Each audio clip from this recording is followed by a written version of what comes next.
یہ واقعہ میرے خود کے ساتھ ہوا تھا جب میں، میرا دوست اور اس کی فیملی سیر کے لیے ہنزا گئے تھے۔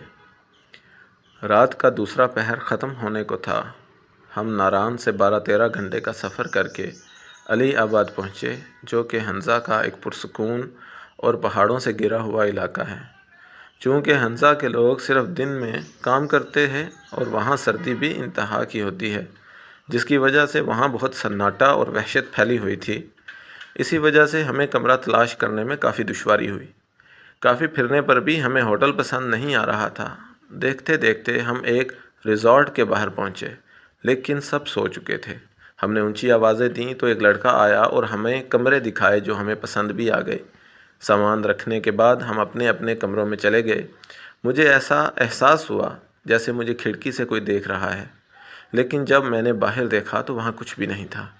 میں نے پردے ٹھیک کیے اور باہر کھڑا ہو کے اپنے دوست کا انتظار کرنے لگا تاکہ ہم کھانا لانے جا سکیں، اور اسی دوران مجھے ایسا احساس ہوا جیسے کوئی میرے بالکل پاس کھڑا ہے اور مجھے دیکھ رہا ہے۔ میں نے ادھر ادھر اچھی طرح دیکھا لیکن کچھ بھی نہیں تھا۔ میں نے اسے اپنا وہم تصور کیا اور ہم کھانا لینے کریم آباد چلے گئے۔ واپس آ کر ہم نے ساتھ کھانا کھایا، اور جب میں اپنے کمرے میں پہنچا تو دیکھتا ہوں کہ میرا سامان جہاں رکھا گیا تھا وہاں نہیں ہے، اس کی جگہ تبدیل کی جا چکی ہے اور سامان سلیقے سے رکھا ہوا ہے۔ یہ کام بیل بوائے کا ہو سکتا ہے۔ میں یہی سوچ رہا تھا کہ اچانک سے دروازہ کھٹکھٹانے کی آواز آئی۔ جب میں نے دروازہ کھولا تو باہر اتنا سناٹا تھا کہ اگر سوئی بھی گرے تو آواز کرے۔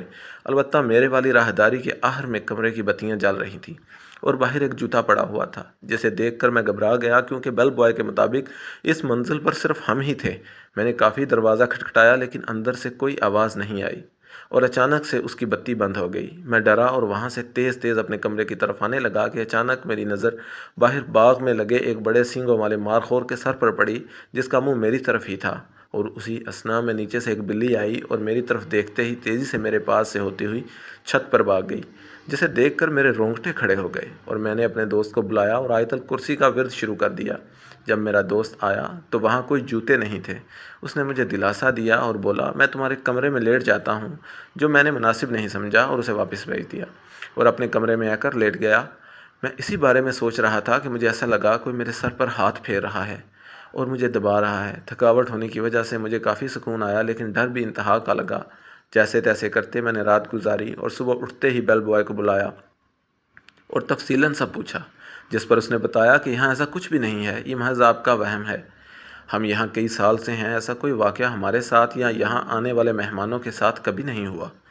وہ ہمارے کمرہ چھوڑ جانے کی وجہ سے ایسا کہہ رہا تھا کیونکہ ان مہینوں میں سیاح بہت کم جاتے ہیں، اور جب میں نے سامان کا پوچھا تو اس نے بولا کہ یہ اسی کا کام ہے۔ تب میں نے اس کو اپنے کمرے میں جانے سے بالکل منع کر دیا، لیکن میں دروازہ کھٹکھٹانے اور بتیاں جلنے بجھنے والا معاملہ کیسے بھول سکتا تھا۔ خیر ہم نے دن گزارا۔ رات کو پھر سے اپنے کمرے میں گیا تو میرا سامان پھر سے سلیقے سے رکھا ہوا تھا، جس پر مجھے بہت غصہ آیا اور حیرانی بھی ہوئی کہ میرے منع کرنے کے باوجود بیل بوائے کمرے میں کیوں آیا۔ چونکہ رات ہو چکی تھی تو سوچا صبح پوچھوں گا۔ رات پھر کسی نے دروازہ کھٹکھٹایا۔ ڈرتے ہوئے جب میں نے دروازہ کھولا تو وہی سناٹا اور اسی کمرے کی بتیاں جل رہی تھیں، جسے دیکھ کر میری سانس بند ہونے لگی اور حلق بالکل خشک ہو گیا۔ میں نے جلدی سے دروازہ بند کیا، لیکن ایسا احساس ہوا کہ کوئی اندر آیا ہے۔ میں نے آیت الکرسی اور کل پڑھنے شروع کر دیے اور بولا تم جو بھی ہو چلے جاؤ یہاں سے۔ میں اسی ڈر سے لیٹ گیا اور سونے کی کوشش کرنے لگا، لیکن پھر گزشتہ رات کی طرح مجھے احساس ہوا کہ میرے بالوں میں ہاتھ پھیر رہا ہے اور مجھے دبا رہا ہے۔ وہ رات مجھے آخری رات لگ رہی تھی۔ جب صبح ہوئی تو میں نے بیل بوائے کو بلایا اور تھوڑا غصہ کیا کہ میرے منع کرنے کے باوجود میرے کمرے میں کیوں گیا۔ اس نے ٹال مٹول کرنے کی کوشش کی، لیکن میں کافی بضد تھا۔